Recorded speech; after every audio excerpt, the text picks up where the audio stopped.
I think we're good. Let's do this. Watch it. As soon as I start doing the intro, then it'll. Yeah. You're just too loud, Thug. Shut up. I'm so sorry.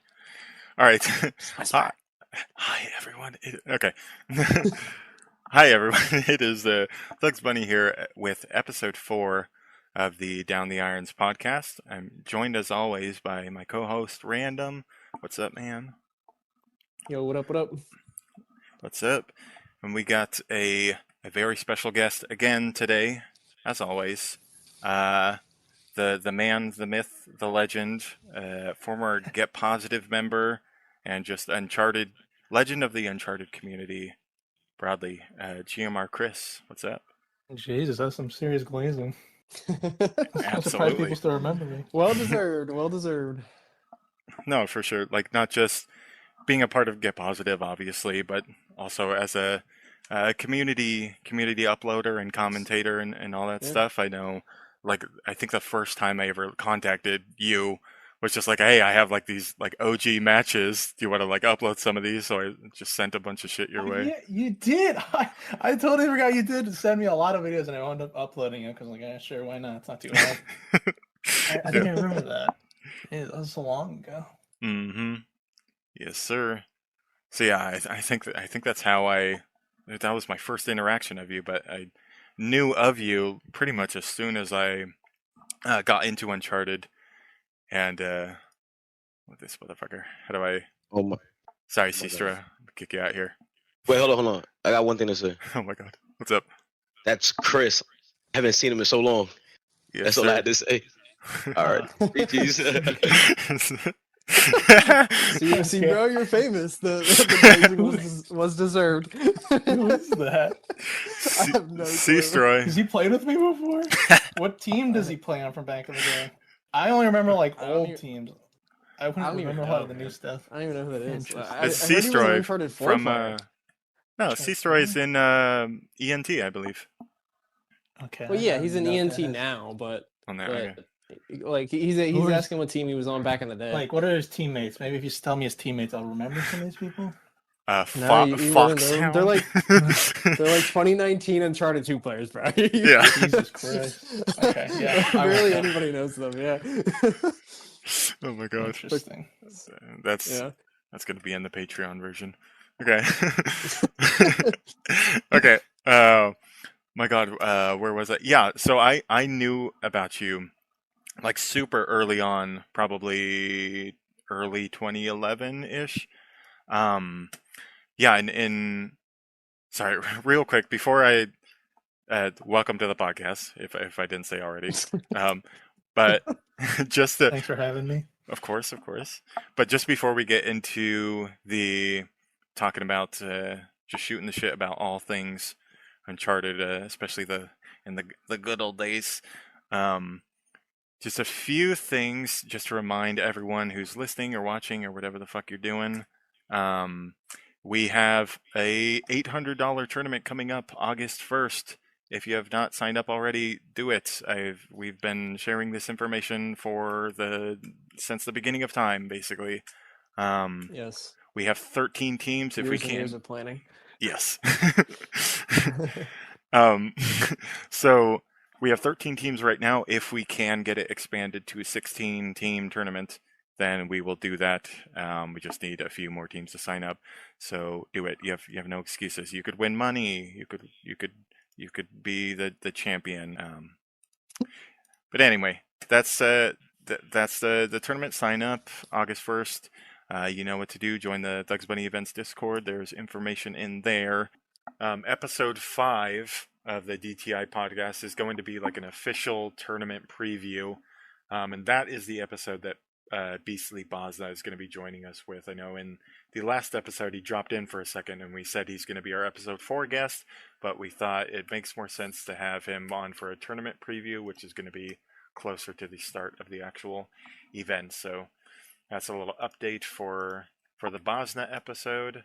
And then the last thing, last little update intro thing is, if you haven't seen the last video I dropped was announcing a Patreon thing that we're starting for this.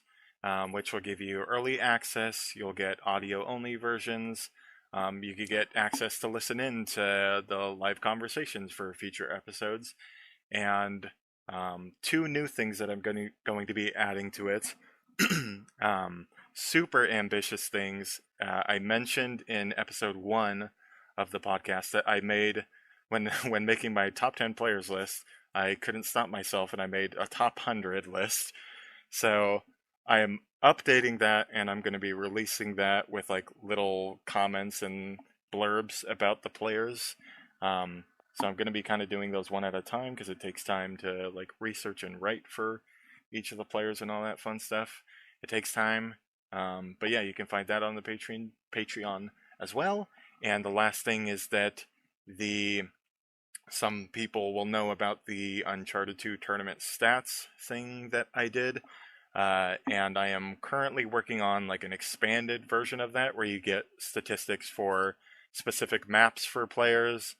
And I forget what other things I'm good. I'm also going to be throwing in obviously any new events that are coming out, any like official events are going to be added into it, and I think I'm also going to do statistics for the lab series.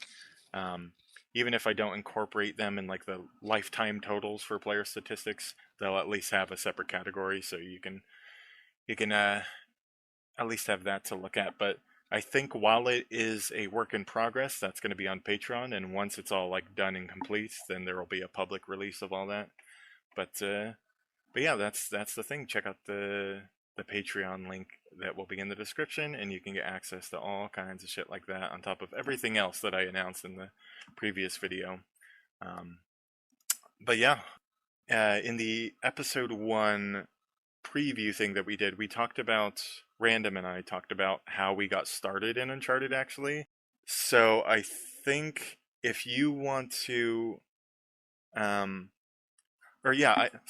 cut myself off earlier because I was kind of referring to how I got started in Uncharted, and like Chris, you were one of the first names that I heard about because I don't know if you know, do you know the player Keeper? You should know. Yes, maybe. I think Di introduced me to him way back in the day. Hell yeah. Sounds accurate. So yeah. So Keeper's my brother, he kind of got me into I didn't know Uncharted. that. Yes, sir.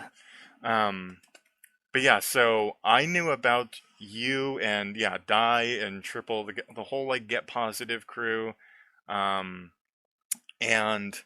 heard a lot about like the 1.04 comp scene and all that shit. And yeah, like literally before I ever played Uncharted, because I binged the single player in like 2 days and beat the whole game, and then like it was just crack to me. I got into the multiplayer. It was pretty good. I still think it's my favorite overall out of all the single players. I think Uncharted 2 single player still my favorite. Mm-hmm. I think I agree. Yeah. Weirdly, we don't have to get into a whole conversation about it, but I actually think I'm saying that to stop myself from getting into it, but I think my favorite single player was Uncharted 3, actually, even though I... Really? A lot of people don't Blasphemy. like that one. Mm-hmm. Blasphemy. The set pieces were great, but everything else was kind of shit. Like, who was the villain in that game? The old lady or the Talbot guy? and Marlowe. Who's the real villain though? Because remember, there's like a switch out at the end.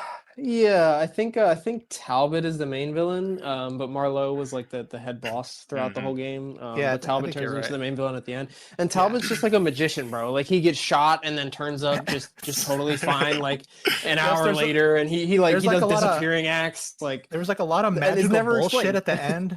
Yeah, and then, like they fake out Sully's death. It was just kind of, I feel like the end was just a mess. If I remember, that's why people don't like 3, because the ending was just a mess. Yeah.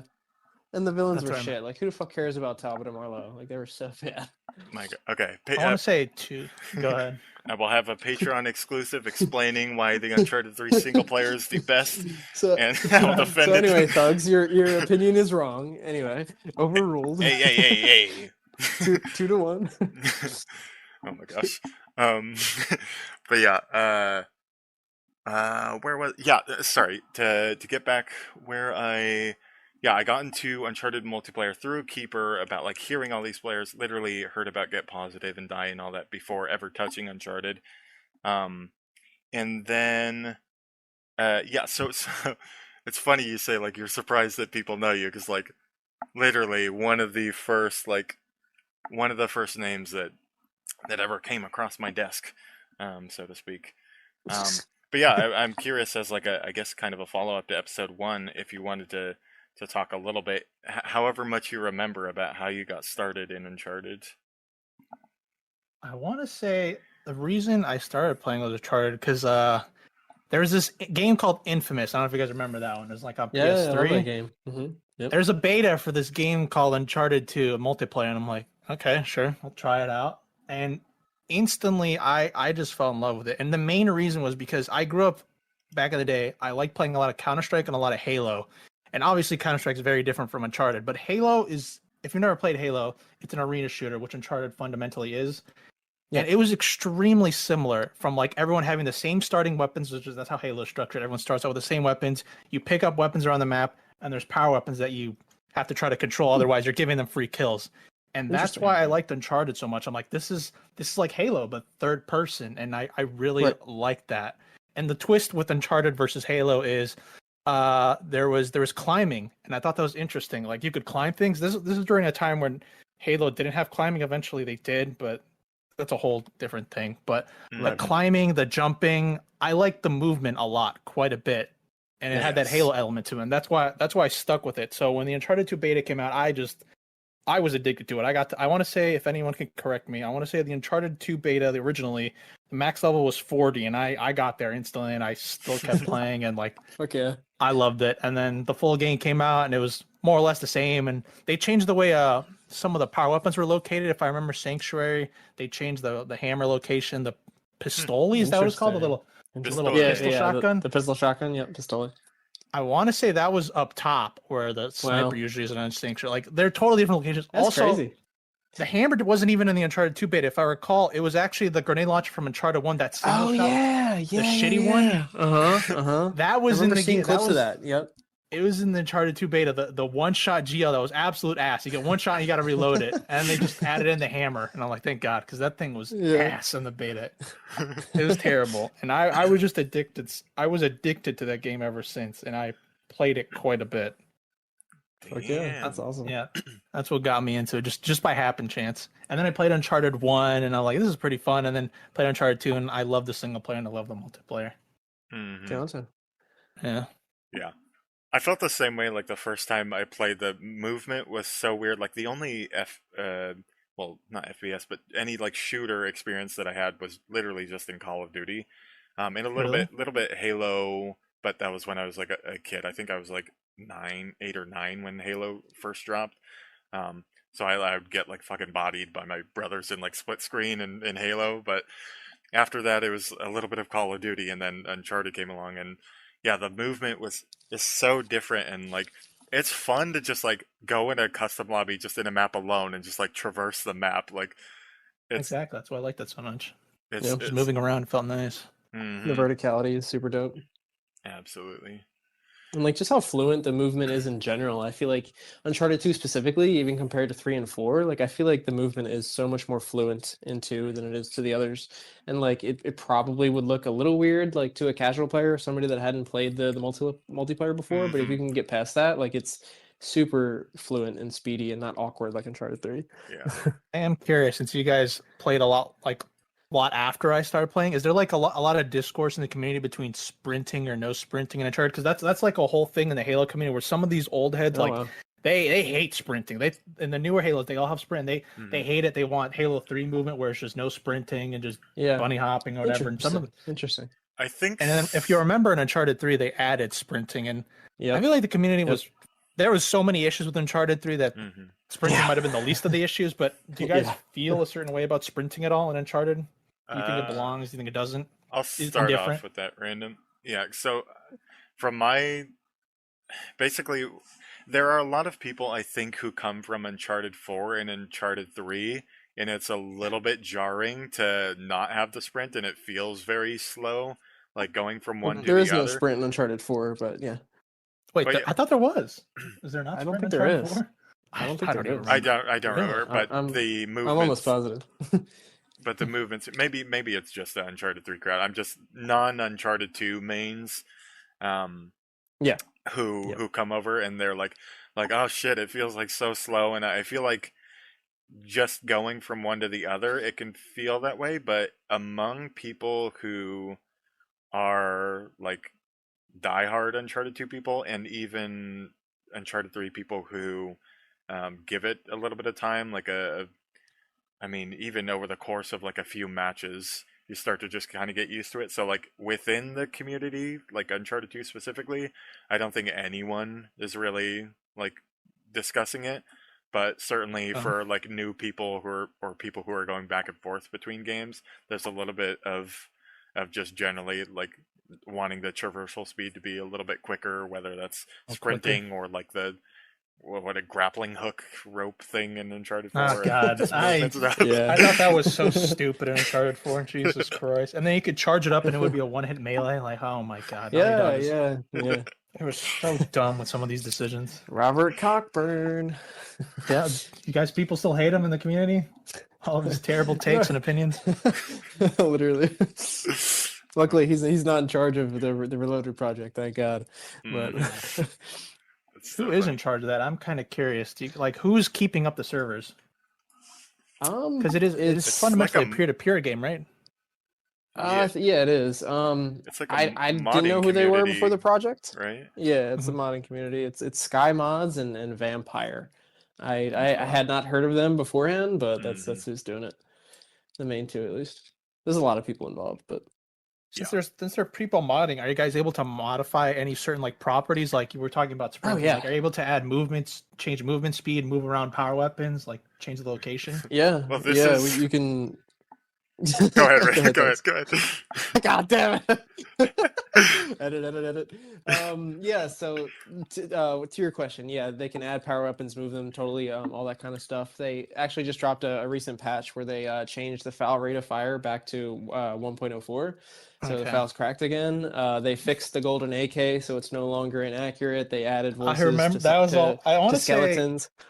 I want to say it was either Die or Triple who made a whole video about the golden AK. Yeah. And, I didn't believe it until I saw the video. I'm like, what the fuck? Why would that be in the? It was such a weird thing that the golden AK was actually less accurate. In that video, Die actually had an internal bug. Like it was a glitch to where literally both clips, his AK had perfect accuracy where it literally didn't it didn't bloom at all. It was literally just a straight line, which is kind of a known bug now, but at the time it probably wasn't. But yeah, no, the devs confirmed, or the modders confirmed, that the golden AK was definitely bugged. And so they fixed that. They added voices to silent skins. They added a new gun, a new pistol. It's kind of shit, but they did it. So yeah. How's it differ from the 92FS? Is that what it was called? It's the Luger. It's that gun player, that you find in the single player in the ice cave area. When you're shooting the Yeti monsters. The Yetis, yeah. It's just a slow shooting pistol. It has a lot of recoil. It's kind of shit.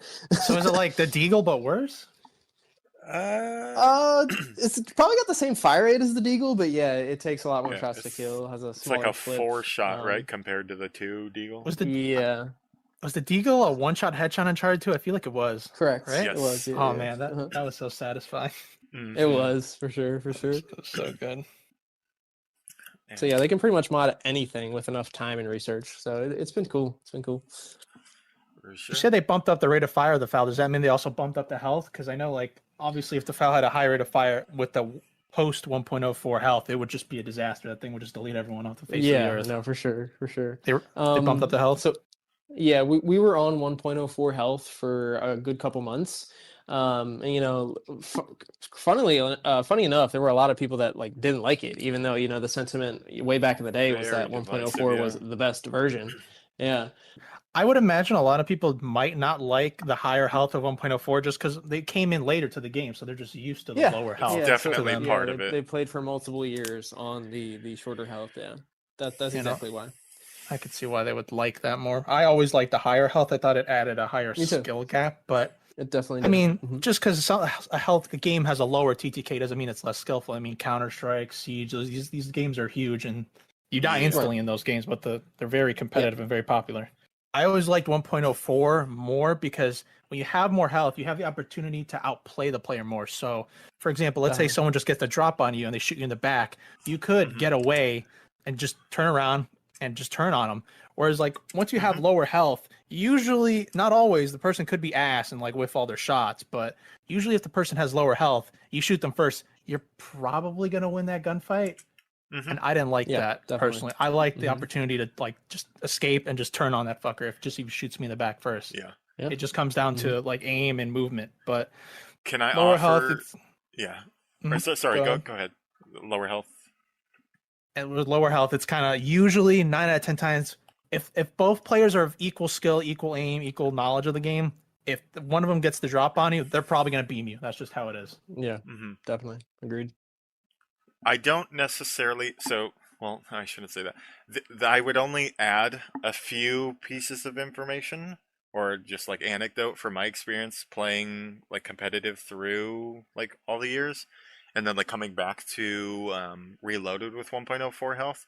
And I think RaNDiM disagrees with me on like the conclusion, but I don't know about any of these specific points. But one thing that was really irritating, I think, in 1.04 health, which I still haven't decided if I like the 1.04 or 5 better. I think, but one thing that makes me lean towards the lower health is, like Chris said, being able to like turn on players and get that's like the most satisfying like thing, and it feels like absolutely with especially with how like kind of pseudo stealthy Uncharted is, the like amount of angles and like ways people could just like get the jump on you and be hiding, like, you know, because you get the third person camera angles, like someone can just, you know, just wait for you and then like pounce. Third person peeking.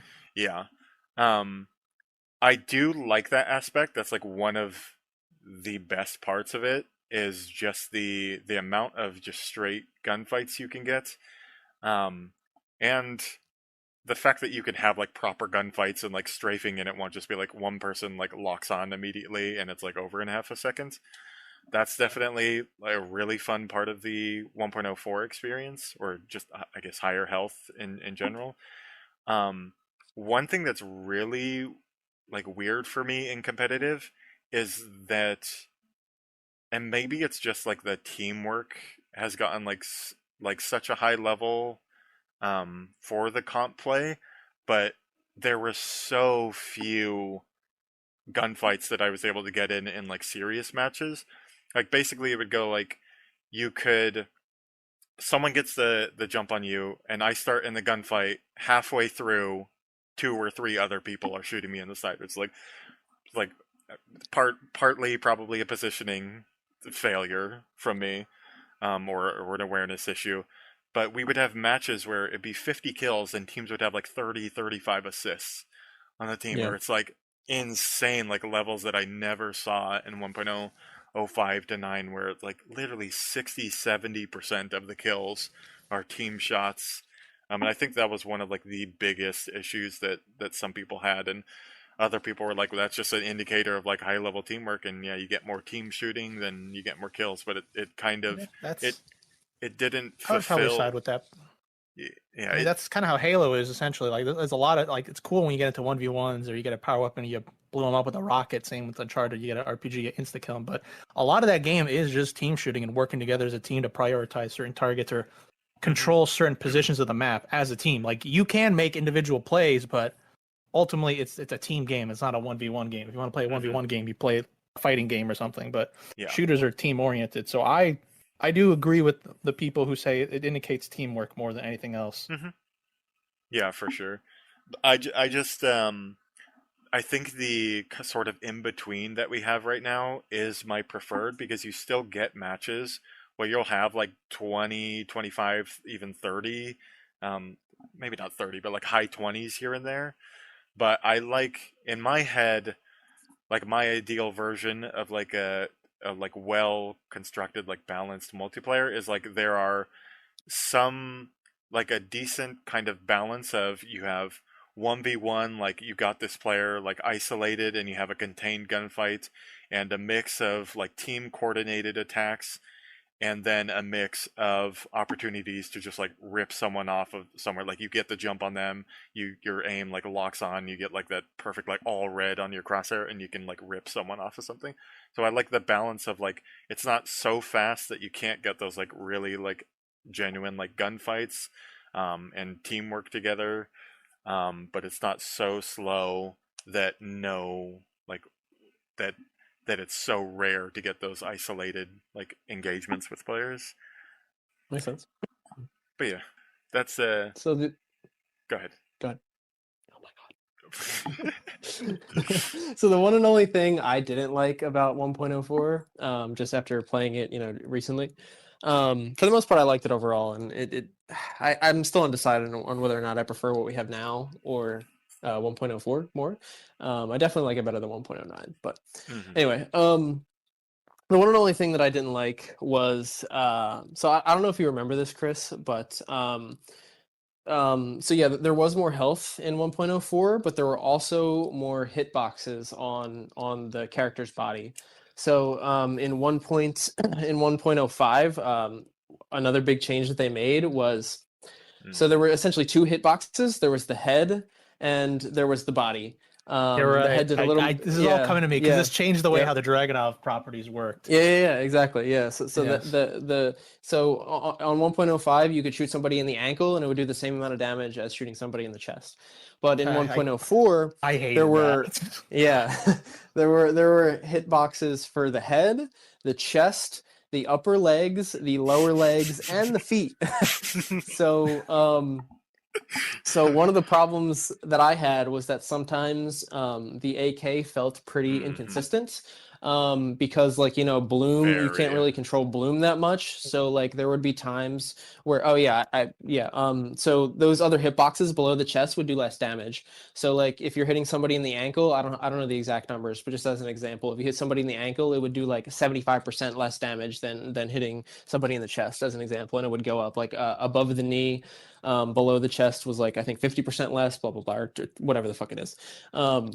So the only problems I had was just the consistency with the bloom on the AK, mainly without DTI. I felt like at medium ranges where I should be able to reach maximum TTK on somebody because my aim is right on them, I feel like the bloom, the uncontrollable bloom, would have shots hit the upper or lower legs, and so my TTK was longer, and there was nothing I could really do about it unless you put on DTI. So I feel like 1.04 definitely made DTI more of a necessity. But I don't inherently think the hitboxes were the problem. I think I kind of like that overall. I like them overall, but I would just increase the base bloom spread on the make the base spread of the AK. On the AK a little smaller, so that happens a little less. Or you could change like the upper hitbox to be the same damage as the chest or something, just to make it a little more consistent. But overall, I really like the hitboxes because it like kind of naturally adds range to weapons, because you can't literally just insta beam somebody across the map with the AK anymore, because the AK is not supposed to do that in all other games. It doesn't do that in all other games.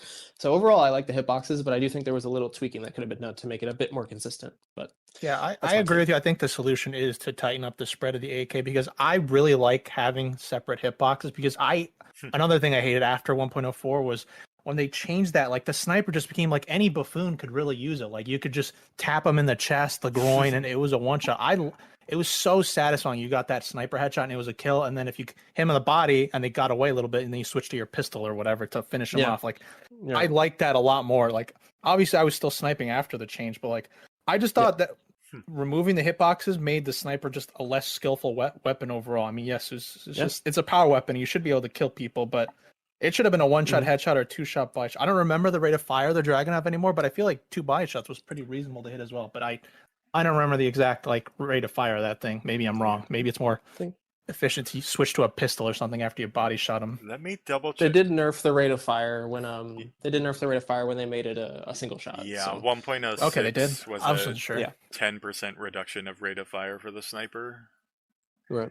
Okay. Yes, I didn't remember that, but yeah, I mean, it's not even just with the sniper; it's with all weapons. Like if you don't really need to aim for the chest anymore across map with the AK or the 92 FS, like it's just you can just hit somebody anywhere, and it's so much easier to get a kill. The AK I can understand just because of how varied the spread is. Like even if you aim at the chest, like you're hitting all leg. You know? Yeah, I mean that's true, but the AK shouldn't be able to map people. You know, it's not meant to be a long range weapon in real life or in any other video game ever. So I think that part makes sense. I would again go back to my comparison of Halo. Is like where Halo, everyone starts out with the AR, and like people don't usually keep it. Like another reason I fell in love with Uncharted pretty quickly was the FAL was like damn near the same thing as the battle rifle in Halo. Like you spawn in with the AK, your assault rifle and your pistol, you go drop your AR for the BR and you rock it and you grab some power weapons. Like AK was never, I always felt like the AK was never designed to be the weapon you use all the time. That once they reduced the health after 1.04, AK was damn near good all the fucking time, like better than the FAL. Yeah. Like why would I even Every use it? condition? Every I condition. I didn't like it. And then the M4, I feel was like basically a better AK. Like the spread is so tight. Yep. I also like the M4 a lot. And again, the AK after the health reduce, AK was good enough in almost every situation.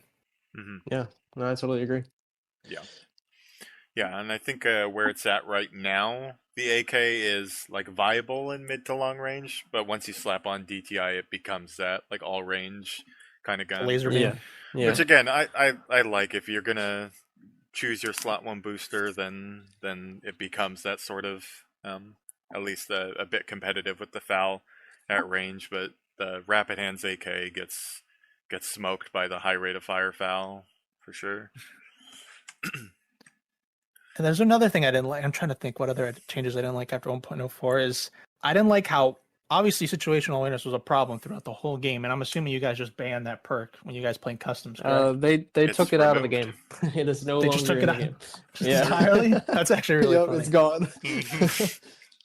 Or when I was playing it, like we didn't have the luxury of just removing that, even though I very much wanted it to be gone. I thought it was a stupid idea for a perk, but when the health was higher, even if they could see me through walls and they got the jump on me again, I had the opportunity to outplay them and then turn on them. Once they lowered that health, SA was just better than down the irons. It's just no contest. Just getting the drop on people, and what SA almost guaranteed you to have the drop on people is just it was so infuriating to outplay that like damn near evasion had to be used in so many maps. Unless it's like a more open map like Plaza or Trainwreck. Yep. SA is not as dominant on that. I mean, you can make it work. Like I can make it work, and I saw a lot of top players make it work, but SA was just so fucking annoying. It's funny that you guys just totally removed it. Yeah, it's gone.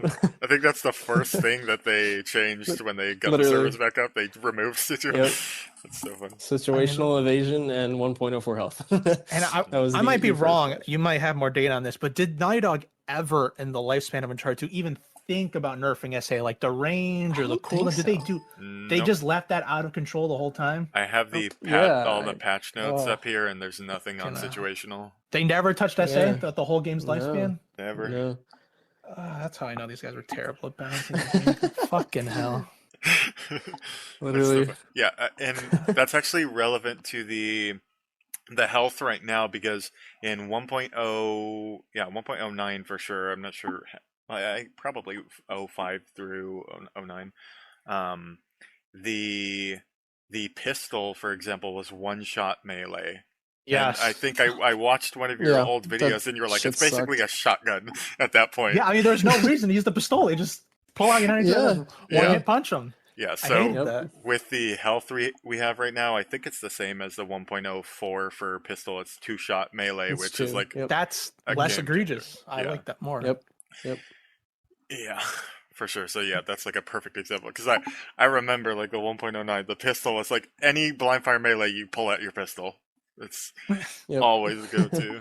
I mean, it just made the pistole pointless. Like, why even go for it? You spawn in with it anyway. At least you have more shots in a clip in the pistol.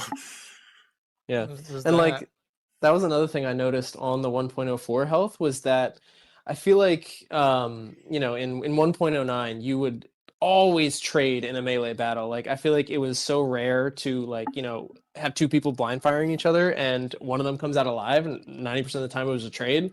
But in 1.04 health, like I was surviving a lot of melee battles just because you need more shots to pump into them before you punch. So I like that aspect too. Yeah, I would probably like that as well, because I hated the whole trading thing. It was so annoying. Yeah, it was so dumb. Interesting. It never bothered me too much. At least the trading part. I did. Like, I don't like. For me, it was like if I'm getting the jump on somebody, like if somebody doesn't know I'm there, I'm climbing up a ledge or something, and I start blind firing them. Like it was so easy for them to just hit me with one pistol shot and punch me back, especially with lag, and I would die every time. But I feel like that happened significantly less with the more health because they had to land 2 shots instead of just a 1. Mm-hmm. Yeah, I do like the 2-shot pistol, but I was gonna say, I had a question. Since you guys can modify almost every property of the game, were you guys ever considering tweaking like how quickly you can swap weapons? I don't remember how snappy it was to switch from your AK or pistol, but was that anything you guys ever discussed? Funny enough, I mentioned that as a potential buff to rapid hands. Just give it instant weapon swap switches. I think that's a good idea, actually, to have rapid hands. Yeah, let you swap weapons quicker. That's kind of how it works in Call of Duty. Rapid hands, like it's literally called the same thing, where you reload quicker and swap. Yeah, it's called the same thing. Swap weapons and reload quicker. But I don't remember how quick it was to swap weapons in Uncharted anymore. It takes like half a second, but you can like jump and swap weapons instantly. I don't know. Yeah, it's not egregious, but it could definitely be buffed and have it be actually buffed, like actually noticeable. So, So how do people feel about that? Does anyone really complain about, oh, it's too quick, it's too fast? Does the community feel one way or another about weapon swaps? I don't think so. I think they're pretty used to it. They're just fine with how it is. Yeah. Yep. But I don't think anybody would disagree with a rapid hands buff. Because DTI is pretty egregious right now, so anything to make other boosters more powerful. Down the irons. Nothing else. They actually moved scoped in to slot 1, which you can run scoped in Fleetfoot now. Which interesting. It's definitely gotten some people off of DTI, myself included. I really like scoped in, especially like foul main players. So it's not as egregious as it was with the higher health, but I still think it's the best booster. Personally, anyone ever run the oddball turtle? Was that the perk to let you like move around? yeah. Funny enough, we just did a for fun lab kind of tournament with some funny rules earlier today. It was like you can't have the same players use the same booster combo. Yeah, so I threw on turtle because everybody else had the other stuff, and I didn't pick up the riot shield, but I would have if we lost map control. Now, if you put a turtle with that riot shield, I don't know how it is now, but if you were good enough, which I'm assuming all the comp players know what they're doing, you can be a menace with that fucking riot shield zooming around that quickly. It's damn near a power weapon. Very underrated. Yeah, it can't even be destroyed, can it? I think in Uncharted 2 it can't be destroyed. No, I don't think so. No, it can in 3. I'm pretty sure, but yes, you can destroy it in 3, but in 2, if I remember, it was indestructible. Yeah, obviously you just shoot them in the side and you can blow them up with an RPG or a hammer, but you can just tank everything else. Yeah, Die and Tice are crazy with that shit. Like, it's definitely a lost art. I love that shit. Yeah, yeah, it's definitely a lost art. Like, I barely see anybody using turtle anymore, and I especially barely see people actively using the riot shield in their strategy. Like, maybe it's there, they'll pick it up by chance if they feel like it, but they don't like actively use it in their strategy anymore. Is the riot shield even on every map? I don't remember. Is it on every map? No, it's only on some. It's only on some. Yeah, I mean, it makes sense why people wouldn't use it if it's on every map. Which maps is it not on? It should be on Ice Cave, right? There's nothing. Temple, right? Yeah. Yep. Temple, Trainwreck, Village for sure. Plaza. Village. Yeah, it's on Plaza. Village. Yeah. Fort. It's on Lost City. Funny enough. Yeah, but if people like playing, like people play Lost City competitively, because I always thought that was a pretty bad map. Just like random. I actually like it. I actually like it as a comp map. Funny enough, at least compared to like Fort and Ice Cave, I like it. You know, I wouldn't. Ice Cave is also not a very good map. I never liked it that much. I wouldn't put Lost City anywhere near, you know, the goat for Temple Village Plaza Trainwreck. But if I had to pick a map after that, it would be Lost City. But anyway, yeah, I don't think it's on Ice Cave, right? Or no, it is on Ice Cave. It's like by the Deagle, isn't it? Isn't it by the Deagle? Might be. It might be kind of in the middle. There's like 2 lanes or something like that. There's Deagle on one side and the riot shield on the other. Maybe it is on every map, bro. Right. What the fuck? Jesus. It's on Sanctuary, right? But it is on Sanctuary. To Random's point, it's like a very lost art. Like he said, like most players know how to use it. I don't think that's true at all. I don't think most players really know how to use it well. It's just like just because they don't. Yeah, I think usually people will use it to like get a second on Temple middle stairs if you want to like see positions in a safe way. You'll go there for a second. Bait a little. Yeah, but because people are so good at with grenades, it's so easy to get grenades around it, and if you know like all the good nade spots, it kind of devoids the point of that riot shield. Yeah, but like that's the thing though. Like the people like that do use it, they're not using turtle. I feel like when you have on turtle, you can kind of outrun the grenades that aren't placed perfectly. So it's definitely a lost art. But yeah, for the most part. Sure. Yeah, nobody uses turtle at most. If you're not trying to bait out somebody on temple, like on other maps, it's just a panic button. If you happen to be almost dead when you're standing right near it, you'll pick it up. Other than that, nobody touches it. Lost art for sure. I think Bosna does, right? He uses it a little bit. No. I don't think I've ever. I mean, no, I don't think I've ever seen him use turtle. He may have in a match or two, but I mean, definitely like not the riot a main strategy. Not the booster. I mean, like like very rarely maybe, but I don't think it's a main strategy of his by any means.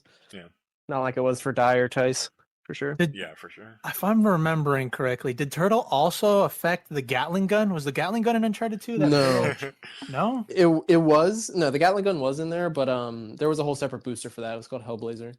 Also, you're right. We are also green. We have suggested combining them though, so maybe. Yeah, that's not a bad idea. Just make it one thing. Move faster with riot shield. It might make that booster more usable. Mm-hmm. Yeah, Dye was. I'm sure a lot of people probably remember Dye maybe more than me, but he always did weird shit like the Gatling gun and the riot shield. That was his thing. Yeah, he was always doing weird shit. Yeah, to fill made it work. To fill you in on like the state of Uncharted community, like in modern day, like pretty much everyone knows Dye's name. Like he's like Uncharted celebrity, like even still. That's funny. For sure. And apparently you are too after C4 hopped in here. I don't know about that. It's so funny. But yeah, I'm curious. Yeah, the funny thing is... Sorry, go ahead. No, go ahead. I was going to say, because Dye was asking me about Uncharted. He's like, if I wanted to play, I'm like, I don't know. But he's definitely curious about it. He was surprised to hear about it. I'm assuming he knows about Uncharted Reloaded or whatever. I think he's been playing 3, I'm pretty sure. Yeah, I spoke with him, and he really likes Uncharted 3, and I think he's on the PC version. He's not really looking to get a PlayStation. Yeah, he switched to PC as well. He's also a very good Smash Melee player. I don't know if you know that, but he went to a LAN event and he beat the #1 ranked Melee player. He eliminated one bracket. Yeah, he sent me a Twitter clip of it. Goddamn. Yeah, he's a legit Melee player. He's like, you can play Melee on PC. It's called what's it called? Slippy, I want to say. He's like top 500 in that game, something like that. Top 100 or something. Jesus. He's a top ranked player. Based on how good he was in Uncharted, that doesn't really surprise me. But at the same time, to be in like the top tier in 2 different comp games, that's wild. Yeah. Yeah, I mean, I played Dye with a lot of different guys. I played him in Uncharted 2, Uncharted 3. I don't know if he played Uncharted 4. No one really played Uncharted 4. That thing died in like, what, a month or two? Literally, a couple months. I don't know if you guys want to talk about that, but that was just a fucking disaster of a game too. And then we played Destiny a little bit too. I was a little better than him in Destiny, but if he played, he probably could have been a top Destiny player as well. I used to do customs in that godforsaken game too.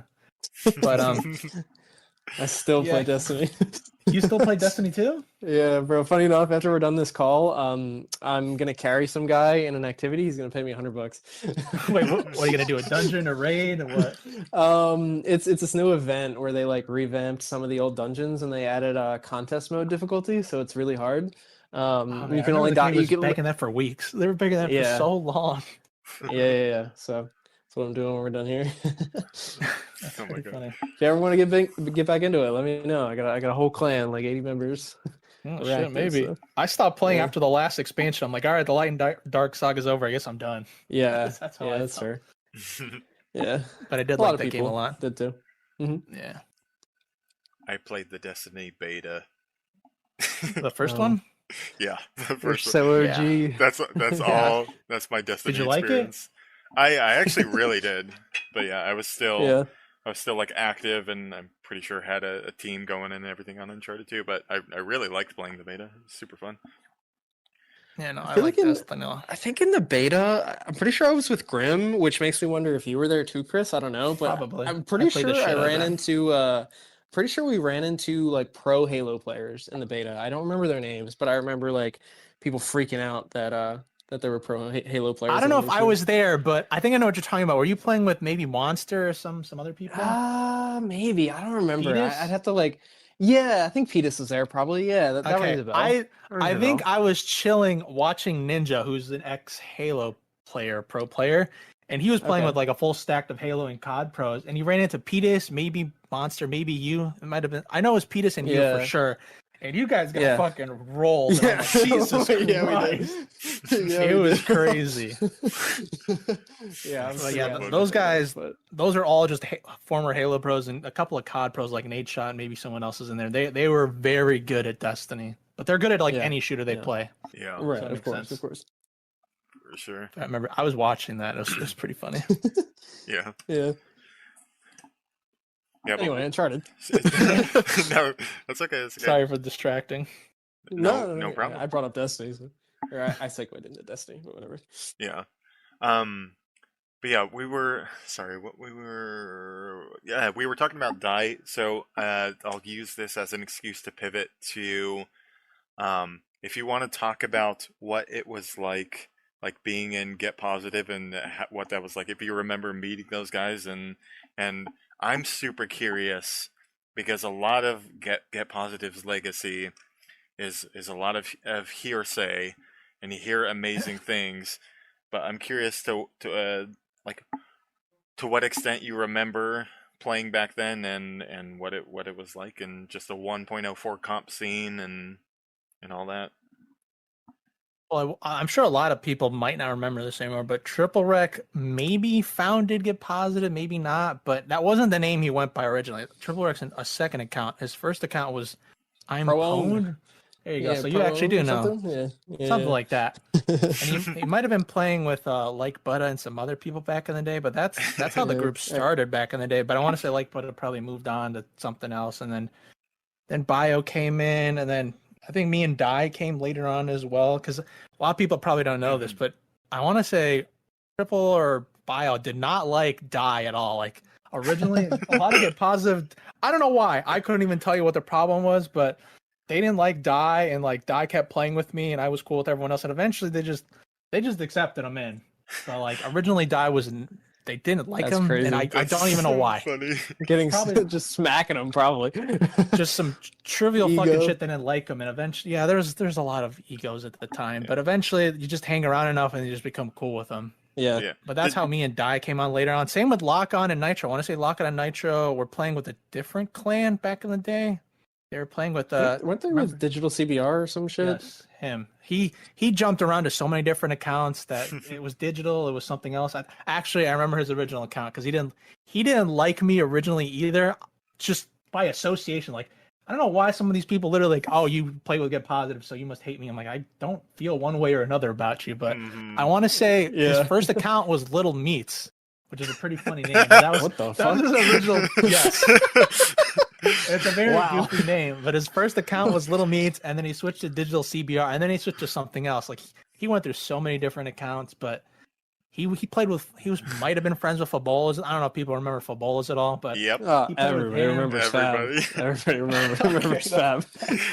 And he was another he is like also a trouble point in the community all the damn time. You either fucked with him or you did it one way or another. But that was so long ago. And I want to say Lock On, Nitro, they were pretty cool with Fab and Psycho Punch. I want to say he goes by a different name now, obviously, but they were all like in a group and they would scrim against each other. And eventually they broke up, and some of them came with us. Some of them went to different groups, but it was a lot of egos back in the day, and people would jump around back and forth, depending on who would take them.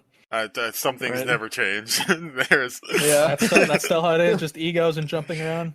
It's not as bad, I think, mostly because like most of us have grown up. Like there's not a lot of kids coming on Uncharted Reloaded. But I think when we were playing, we were still teenagers or young, so it made sense that the egos were out of control. It was all like middle schoolers to like early 20s was like the whole community. Yep. Yeah, but I would say ego now. But that's probably a good thing. Because there was a lot of egos back in the day. But I want to say one of the key, a lot of people probably don't understand this, or maybe understand it now, is like one of the key reasons why Get Positive was probably so good was because we were just consistent. We were always playing with each other. Like a lot of these other teams, they would lose a couple of matches, and they would just be like, all right, we're breaking up, but they'd find someone to blame. We just stuck with each other the whole damn time, like regardless. Right. Obviously, we were very good as well, but like I think a lot of the teams that constantly breaking up, if they actually stuck together and like looked for ways to improve instead of like, all right, let's drop this guy and swap in someone else, they could have caught up to us, gotten better, but like they just didn't understand. They would just be like, all right, you went really negative this game, we're dropping in, we're picking up somewhere else, or we're renaming or something like that. It was just right. I thought it was just so stupid, like that no one would stay together, and then we did. We stayed there like through multiple games, from Uncharted 2 to Uncharted 3, The Last of Us. We were the top team in The Last of Us as well. Like we just played together all the damn time. Yeah, we actually mentioned that kind of in another episode, how like so many teams back then, it was just like they commingled like the same members through multiple different teams, but like Get Positive was like the one team that pretty much had the same roster mostly the whole time, and I think that definitely contributed to a lot of success. I want to say OMG was also another one that like they were pretty much the same group of people the whole time. They really switched up. Exactly. And they were a top team because of that. I want to say very talented, and they always play together. Yeah, 1-2 tournaments. So three. We mentioned like. In the other episode, we were talking about Peer and UB, PWA, and we mentioned God's Breath, GB, and how there's so many people who played for like all four of those. Yeah, like they're again like just like exchanging of players, and like obviously they had like ridiculously stacked lineups in terms of the names and individual skill, but like it's always like because we don't have like the cinemas of Pure versus Get Positive and UB versus Get Positive, really. So it's like, how does Naruto Doom and Mac and Freddy and like all these like S tier players, how are they losing to to fucking people who like, I think Die was really the only player that I heard of as being like elite in terms of like the skill set. And like obviously like top to bottom all like really good, but compared to I mean there's Sergio Pro that we mentioned, like everyone in our top 10 list, it's all players you would think like, oh, these are going to be like the best in the world on the best teams, winning all the matches, all tournaments, and it's like not necessarily true. It's Naruto never won. Mac. Yeah, Naruto, Tice, Freddy, who else? Abadizi never won tournaments, and I don't think ever beat Get Positive, really. At least, yeah. Probably because they jumped around so much from team to team. I'd imagine. Like, I don't doubt they were individually very talented players, but like again, like it's a team game. This is not 1v1. Like you have to find people that you synergize well with, you get along with well. You guys develop your skills together, and you guys stick around. And yeah, you're going to get smoked by the top teams at first, but eventually you will catch up to them. You'll see their patterns, your whatnot, and you will close the gap. But you're never going to get better as a team if you don't stay together as a team the whole damn time. Like, I think that was a big issue early on with Uncharted 2. It was just these people were just, I'm the best. Like, yeah, you're good, but like this isn't a one man show. What was it, 5v5, 44 in Uncharted? Was it 5v5? Yeah. There's 5 other players, and like if 2 of them are shooting you and they're both pretty good at aiming, you're gonna die. It doesn't matter how good you are individually. Right. Totally agree. Makes sense for sure. Yeah, I'm curious then. So, at the time, what was your opinion on like who were the best players or teams that you faced in just your personal experience? Like who like really fucking impressed you back in the day, if you can remember anything specific at all? I mean, like I said, I when I played with the Positive, I thought most of my teammates were pretty good. I always thought Pro was very talented, like I said, but the similar thing, they always stuck together. Like when I played scrims with them, like they were the same people. I never saw their roster change very much. Maybe one guy of them. It was like a core 4 people all the time, and they were always very good. And yeah, thought they were good. D. Barker, Croatia, Maddie, and Marchino, I think was like OG 4 people. Yeah, the main 4. They were a pro though, no? Right? Yeah. That's pro, I want to say. That's pro, yeah. I would say they were probably a top team as well, because like again, they were always together all the time. I mean, they were European, so maybe we didn't play against them that much because the time zone difference, which is strange. Why did we play against?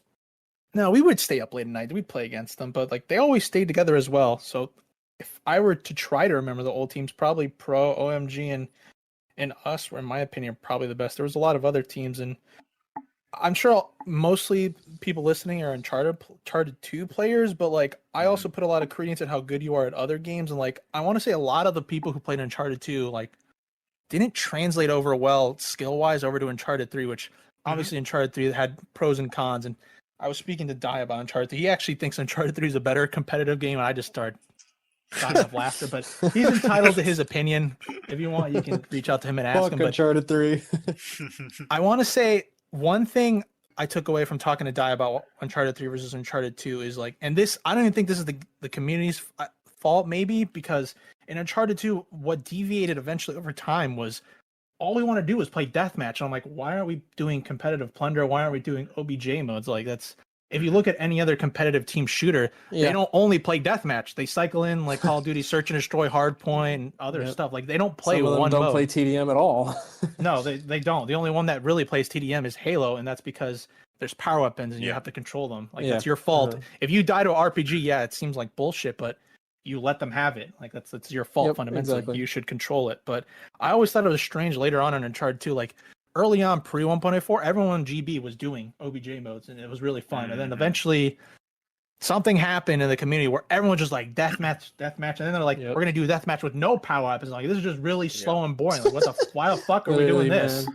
Like, it was just, some people are still like that. Like, I don't get it. Maybe it's just because the only thing they do is play Uncharted, but like competitively, you die into power weapons doesn't mean it's a cheap death. It means you let them have it. You let them control them. Yeah, you had to fight for that position. Yeah, exactly. You had to fight for these positions. So I never understood why some people were so pro no power weapon. I thought that was just ridiculous. I have a theory on it that I can run down real quick, and it's actually pretty simple.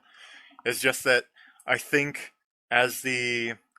like a couple things. I think first of all, it started with the deposit booster being like so good for leveling that people would just do like chain reaction and shit, do that end kill, no kill clan tag, so you could just get money. No kill, free money. I remember that. So it would just kill any like public matches for OBJ, so everyone was just in TDM. That's so sad, but I do remember that people were abusing that to like what was it, XXX3 or whatever. Level 80. Then there was stuff like the plunder idol glitch, which kind of killed the fun. And I remember that people would toss it in like weird spots so they could farm kills for like 20 minutes. I'm like, oh, jeez. Yeah, isn't that shit dumb?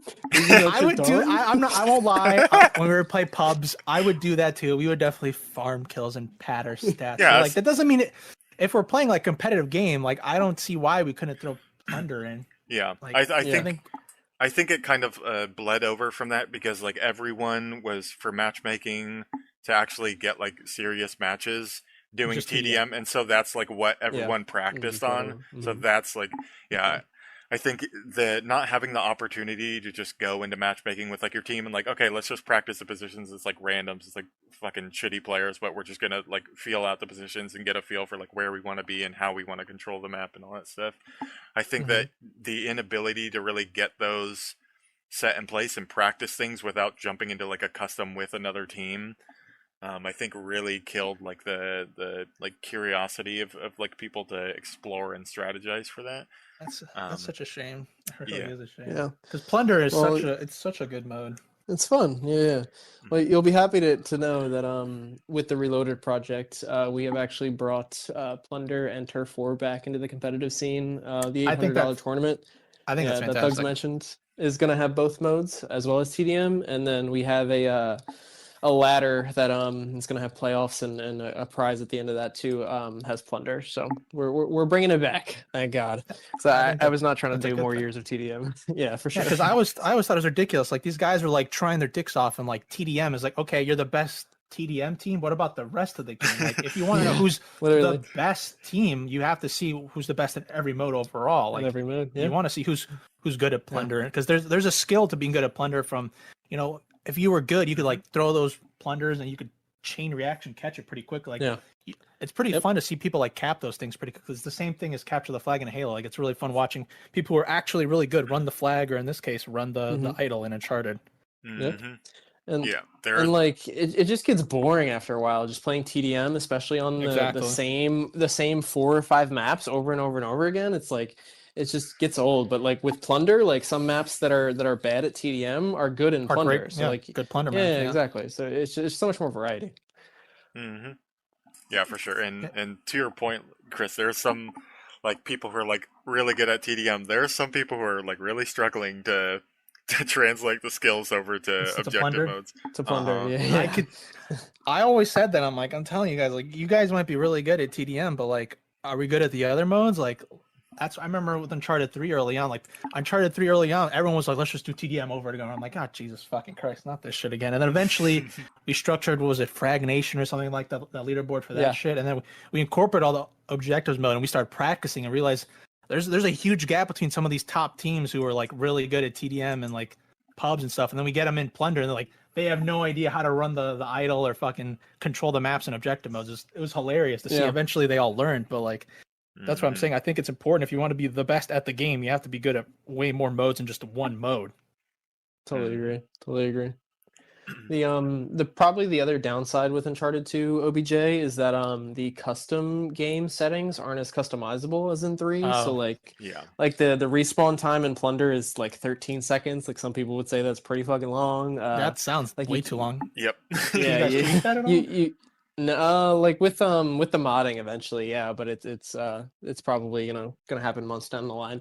And just like with like King of the Hill, like the max score that you can set is 50, which can be over super fucking quick. That is another downside of Uncharted 2 competitive. But we're definitely making it work for what it is now. It's fine in Plunder. Like, it's not ideal, but Plunder is still very enjoyable and very playable. So we're doing that. And Turf 4, there isn't really a problem with Turf 4. Like the settings and the except the neutralizing and the respawn times are all good there. Yeah, except the neutralizing, it's kind of weird, but like all you have to do is step in it and it's instantly neutralized. So that's another minor pain point. But overall, they're still fun. They're still very fun and playable. Very still fun. I mean, with modding, you could probably fix a lot of these issues. I think definitely. Cool. Yeah, they're definitely. looking it's just going to take some time. Stuff. Yeah, right now their main focus is on getting matchmaking to work again. So after that, then the minor things like custom game settings for Turf 4, they'll definitely work on that then. So eventually. Now I'm starting to doubt my opinion. Like, maybe Dai was right about Uncharted 3 being a better competitive game. Because yes, there was a lot of issues with the game, but maybe I don't remember that well anymore. Maybe there was more customization options in customs in Uncharted 3 for like objective times, or was there? I don't remember. I think so. There are more options, and like OBJ, like I'm pretty sure all of the OBJ modes were clumped into one game mode where you would team objective. Team objective where you'd play like a best of 3 different types of game modes, and whoever won the majority would win the map. Turf War, there was like hold the idle, which is basically oddball from Halo. And just hold it. And there was, I don't remember the third. It was King one. of the Hill. It was King of the Hill, and I think it was Marked Bounty Man. Hunter or something, right? Marked Man. Oh my god, Bounty Hunter was so stupid. That should have just been removed. That was a dumb mode. I didn't like that one either, but the others were cool. I don't think anyone did. Cool. I wonder if in competitive we just removed that. I don't remember if we could tweak that mode at all, but if we could have removed Bounty Hunter, that would have been perfect. Just fucking played it. Hunter King of the Hill, rotate, that would have been perfect. Yeah, but I don't remember too well anymore. So that's definitely a positive of Uncharted 3, I will say. But overall, just the mechanics of that game itself, I feel like are so clunky and so shit. Like I don't enjoy playing it that much. I played it for about a year, and never went back. Yeah, I mean, I just played it because it was the new thing, and I somehow wound up being at like the top of the leaderboard. Fucking what was I, like number 1 in wins or some shit, and like top 5 in kills or some bullshit. And people would see me in there and think I'm just a monster or something. And eventually, I just stopped playing pubs and just did customs only, like on FN or whatever. Yeah, it's fair. Speaking of FN, do you remember anything about like OG game battles in Uncharted 2? Like, do you remember about how many teams there were? Do you remember, the settings or anything like that? Like, do you remember anything at all that you could tell us? I just remember back in the day, there was definitely not just TDM. There was definitely, we played objectives back in the day. As for all the settings and all the teams, that I could not remember. There was a decent amount though, and funny enough, as soon as like the health change happened, like that ladder just fucking died. Like no one wanted to play with that low health shit. Like people were just so fucking mad about it. And like, was it a poll? Was it just one poll Night Dog released? Like, would you like to reduce health? I don't remember the details of the poll, but they made this crazy change just off of the whim of a poll. And like, Yeah. it was so dumb. I'm like, these guys do not know what they're doing. They're just listening to like the loud majority, and a lot of these people were just casuals that were going to leave and stop playing this game anyway. Yep. So they made this change that only the casuals cared about, and then the casuals left, and who was left? Like the actual like try-hard people, competitive people who actually cared, and they had to suffer with the casuals' decision essentially. Mm-hmm. Right. But you would definitely agree that there was a good and stable, thriving ladder at the time before that change was made? I would definitely say like a lot of people really like playing that game competitively, and once the 1.04 changes, that ladder just died. Anyone from that time would tell you that it just died once that change happened. Yeah. You know, a lot of the big names you hear from back then, like, were just non-existent after that change was made, like Butta and Digital CBR and, you know, Exciter and all them. Like, I feel like not a lot of people stayed after that, so it's definitely apparent. No, they just didn't agree with that change. It was such a weird way to make a change, like a poll. Really, you didn't like collect data or anything. You just poll guys. What do you think? Literally, yeah. It was such a crazy on the whim change, and like people are complaining about that change for like literally like months after. Years, and nothing. They never went back on it. They're just like, no, this is how it is now. Yep. Okay. Yep. Good old Cockburn. Love it. Yeah, but I honestly do feel like, as great as Uncharted 2 was, I honestly do feel like it might have just been like luck that it turned out as well as it did. Because like I said, after Uncharted 2, we had Uncharted 3, which, regardless of what people say about it, I think it was a pretty poorly balanced game. And after that, Last of Us, which was different, but it was kind of fun competitively for a bit when I played it. And then they also made terrible changes in that game. I forgot what weapon they did, but they just ruined it. Like, Naughty Dog just had such a bad track record when it comes to balancing the games that it makes me think that like if they ever do make a good multiplayer game, it's just out of luck. It'll be good, and then eventually they'll make some update and it'll just make it worse. Yep. And then they'll stop supporting it after like a year or two. Yeah, of course, that's what they're gonna do. That's why I'm not even like I'm not even surprised on a side note why they canceled Factions 2, because if they ever did release Faction 2, it probably would have been terrible, to be honest. Or it would have been good for a couple months, and they just would have pushed out some terrible update and just killed it. I have no doubt in my mind they would have. You'd be fighting clickers and TDM and shit, Yeah, they would have added AI in there. Remember in Uncharted 4, they added like AI that could like grab you? Oh my. So stupid.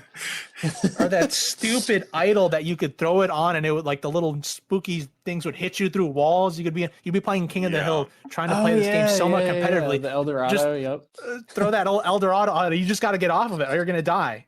And it goes through cover, it goes through walls. I'm like, oh my God, that's so stupid. The instant revives, the Jin speedy, the teleporting thing. Oh God. Yeah, the slow pool, the Ivandra shit. Like, God. Cool ideas in theory, but just so dumb. I mean, it was fun. It was goofy, but like if you were like someone like me who like wanted to play competitive, I'm like, this is just bad. And so like dumb. we just had to deactivate this. Deal with it. Yep. It was so stupid. Yeah, over the years, I just realized Naughty Dog was never cut out to actually make a good competitive game. And it was just a miracle that we had like Uncharted 2 or like moments like where it actually was a really fun game. Where it was good. Agreed. Because they were just ruining it. Yep. I remember vividly because Uncharted 3 was a little bit of a letdown for me because I was like obsessed with Uncharted 2 when the like trailer actually dropped for Uncharted 3, and for me it was like from the first game that I played on Uncharted 3, and I realize I'm like not the majority on this, or at least I don't think, but I immediately did not have the same feeling of like traversing the map in Uncharted 2. It like felt different, and with the sprint included in Uncharted 3, for me like something felt off, and like the gameplay, it was like I could so clunky. Yeah, it felt so weird to me, and like I was just getting like really into like the heart of my like Uncharted 2 experience. Like Big 2 Crew just had like 2 major tournaments, and I didn't get the chance to play in either of them, and Uncharted 3 drops and I'm like fuck, I'm like not having fun playing this immediately, and I'm like, am I gonna spend like, holy shit, how many hundreds of hours I put in Uncharted 2? Am I going to be able to put hundreds of hours in Uncharted 3? And a game you don't like? Yeah. Like, this just sounds miserable. Like fuck it, I'm just going to make an Uncharted 2 tournament again. Like, I know there are people who like still like the game, so... And then the same thing for Uncharted 4 when it dropped. I'm like, I'm like, this is gonna be it. This has got to be it. Like they're gonna make it. It's gonna be like a little bit simplified. They're gonna. That's what we thought. Yeah, and like there's not gonna be like kickbacks and all this like shit and just like they're gonna power plays. They're gonna oh my god, power plays. Dumbass idea. Like I held out so much hope, and then they dropped the trailer, and the El Dorado thing, and like the buddy whatever. Fucking shit, the AI, NPCs, sidekicks, that's it, I was like, oh my god, like that was like, I just like stored that in like a little trauma box in my mind. I'm just like, no, like I'm another Uncharted game, like I'm gonna be playing Uncharted 2 forever. Like I don't, I'm never literally. The simplicity of Uncharted 2, like it's so stupidly simple sometimes, like, but it's. I don't know. Like, I just Uncharted 4. They just added too much. They just kept adding so much bullshit. I don't know why. Yep. It was just so strange. I mean, honestly, now that I think about it, as much shit as we give Uncharted 3, I think Uncharted 4 is way worse. There's just so many dumb, weird changes. They added downs too, which unless you played The Last of Us, like I'm sure that threw a lot of people off. Like so foreign. Yeah, it's just so strange them having to deal with someone being down, like they're not dead, or they could get picked up. That was probably very strange for a lot of people. Like, I played The Last of Us, so it was fine, but like I'm sure a lot of people who just played Uncharted 2, Uncharted 3, played 4, and are like, "What is this? What is this whole new down thing?" Yeah. Especially they definitely combined Uncharted and The Last of Us. Yeah, that's essentially what they did, and I don't think that was a good idea. Yeah, it's so. They had to expect to lose. I mean, maybe they didn't. I have no idea what's going on in their heads. But like, you have to anticipate that if you have like a core fan base of a game, if you're making seismic shifts in like core gameplay mechanics, like that's going to throw off a huge swath of the community. Like Call of Duty, for as much shit as it gets and it deserves, the core gameplay is basically the same. Like jetpacks are the only like real like game-changing thing. But even then, and now they have the Omni movement now, which is also pretty weird. Oh yeah. It certainly progressed over like different games, but like I don't like Uncharted 4. Like does not the same game. Yeah, Uncharted 4 does not even remotely feel like the same thing as like Uncharted 2. Like it's just a different multiplayer, and it's like. Okay, I know that's where they went wrong. Yeah.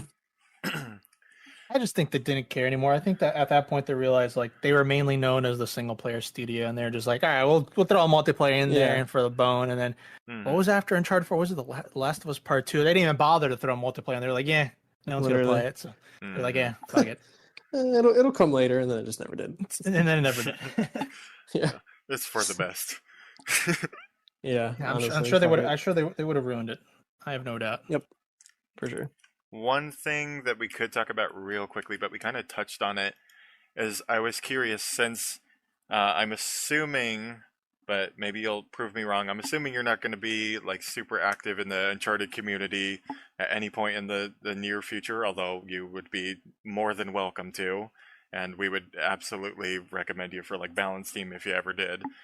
But since we are active in it, and you have like a wealth of knowledge from the early days of Uncharted, I'm curious what you think, any ideas that you have that we didn't like already bring up for improving Uncharted, or anything that Naughty Dog just overlooked, and any ideas that come to mind, if anything.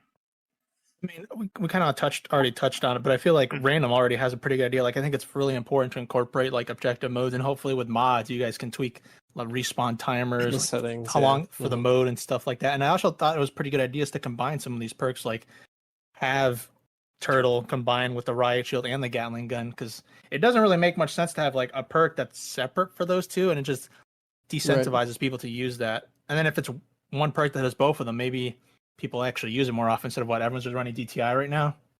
Mm-hmm. DTI scoped in, rapid hands. There'll always be rapid hands people who just like the quickness. Yeah, they just like reloading quickly. Yeah, I understand.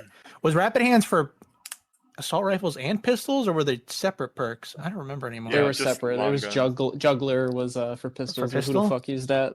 Yeah. I mean, the 92 FS was kind of crazy back in the day. It was a really good pistol. Maybe combine juggler into rapid hands so it just reloads all your weapons quicker. I'd be on board for that. Yeah.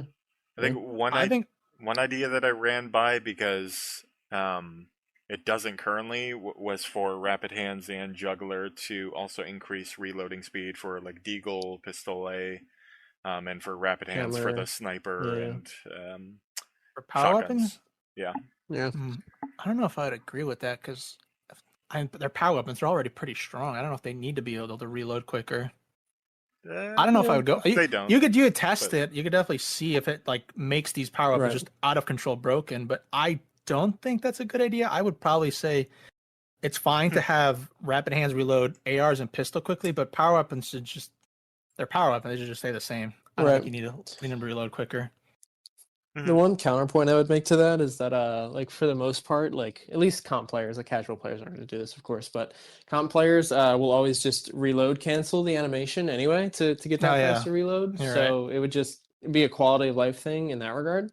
But I think it wasn't like the Thugs' idea. I don't think it was more so to buff power weapons themselves, but more so buff rapid hands to try to get people off of DTI. So. But I don't speak for Thugs. Maybe he wants to juice the power weapons up as high as possible. But no, that's pretty much it. And it's just the And I was mostly thinking. I think some people were fine with it helping RPG and hammer, but I was thinking for sniper and just shotguns. the lesser, like the kind of gotcha. middle power weapons. If that makes sense. The middle, gotcha. Oh, that's fair. That's fair. I mean, I would also argue that being able to reload cancel is a skill of a competitive player. Like, if you can't do it, then you're probably not a very good player. So, I think it's fine to not have them reload quick. I think you should reload cancel. I think that's a good mechanic. And the fact that Naughty Dog obviously removed in other games, like removed these little animation cancels. I'm like, okay, we're just removing skill checks. Like, so many developers are guilty of that. Well, they'll remove bunny hopping. Like, bunny hopping was not something that came from Uncharted. That actually came from Quake, I want to say, and then it kind of spiraled out of control into almost every other shooter. But that was not intended. Like, the Quake developers did not intend for you to bunny hop, and they just figured it out. And then in other games, they started figuring out how to do it as well too. But like, I think it's cool when another example is in Super Smash Bros. Melee. There's a thing called a wave dashing. That's a glitch, but it lets you like dash around really quickly. And if you can't wave dash, you're not going to be competitive. You're going to get absolutely smoked by these players. Like, it's like something you have to know how to do. Like, it becomes an unintended mechanic of the game. Exactly. And I think that's cool that Uncharted 2 had things like that, because later on they didn't. They removed a lot of these little nuanced little tricks, and I was like, okay, we're just dumbing the game down anymore in the other games. Nope. You just sprint around in a circle. I don't even remember what we did. Literally. Yeah, it's pretty lame. But I think it's cool that you can do little tricks like that. I think it's nice. Yeah, I agree. I love the movement in Uncharted 2. Yeah. Real quick, I had one more quick question. Do you remember like who was the brains behind Get Positive's strategies? Like, who was coming up with everything? Was it a collective effort or was it a singular person? Like, what would you say?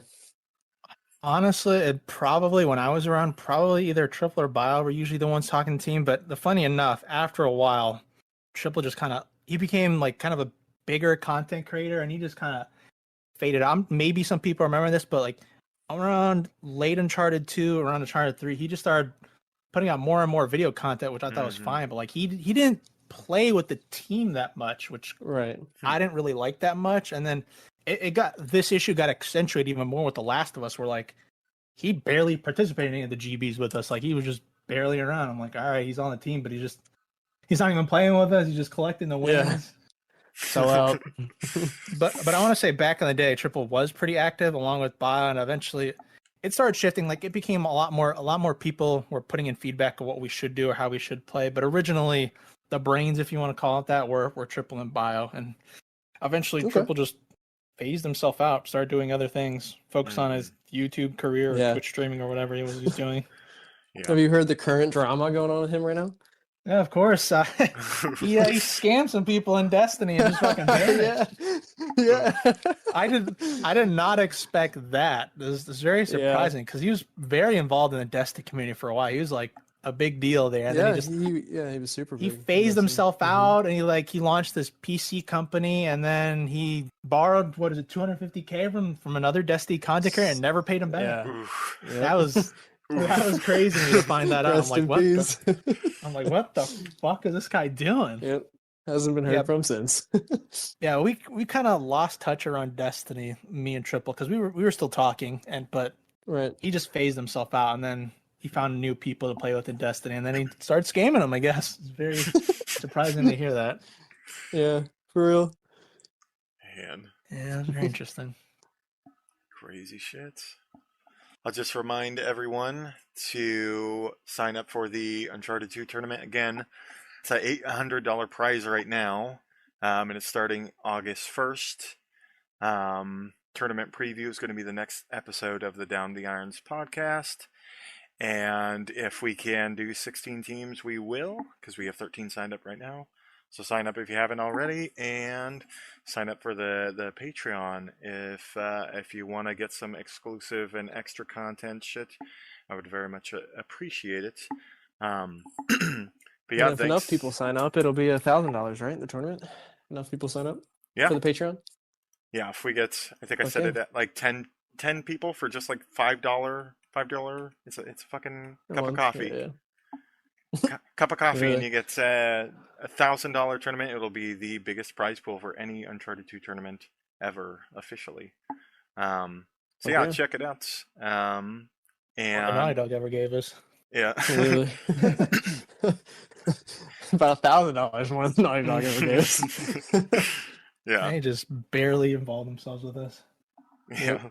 And it kind of came from the idea, some people were suggesting that it would be a good idea to do like a small fee to enter in the tournaments, and then that would go to the prize pool.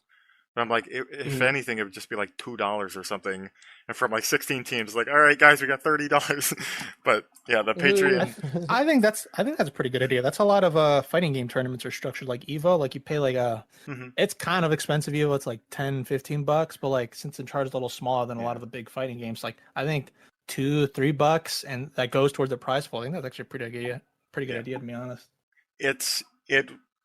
I would agree, except that it's, with how limited the community is, especially right now with just the Reloaded thing, like not all players are coming back. And I think for the most part, we just want more participation in the events. So we're not looking to create any extra barriers than they are, especially with like all teams in different time zones. Like it's kind of hard enough to coordinate and get things together with, people have work and have lives. And so really our priority right now is just participation and making it just as accessible as possible. But the Patreon idea kind of serves as the best of both worlds, where if you can contribute or really like what we're doing and what's happening in the community, then you can support, and a lot of it's going to go to the prize pool, so you can kind of help indirectly, or directly, just directly. by doing that Patreon thing. But if you don't have the money or aren't like, again, people have lives and bills and all kinds of stuff, and we want it to be accessible to everyone. So if you don't have the money, no problem. You don't have to pay anything. But yeah, that's the kind of the idea for it. But yeah, anyone who's interested can check that in the description. And I'll just leave you with a thanks to our my co-host RaNDiM, first of all. Thanks for joining. Of course, wouldn't miss it. The link to his YouTube will be in the description as usual. And thank you as well to our guest for this episode, GMRcris. Do you have any links or anything that I should send people to? Anything you're working on, or are you just kind of off the grid? I mean, thanks for inviting me. I know I'm sure a lot of your community doesn't really know who I am anymore. I'm like very old at this point. I don't really upload anymore. If I ever did, I would upload different games, but just thanks for having me. I'm very surprised people still even remember who I am or that I played Uncharted. Of course. I respect the OGs. I feel like you can still link his YouTube. Like, there's still really good videos on there if anybody's interested in I didn't remove the them. Commentaries and such. Yeah. If you want to watch my old Uncharted videos, go ahead. I'm not taking them down or anything. Yeah, for sure. I'll link it. So, yeah, thanks again for joining. Pleasure talking. Thanks for having me. Yeah, of course. Yes, sir. Anytime. Absolutely. All right. Thanks for watching, listening, whatever you're doing right now. It's been fun. Take it easy, and thanks. Thanks for everything. Check out the Patreon, subscribe, like, all that fun stuff, and stay safe out there, everyone, and have fun. Deuces.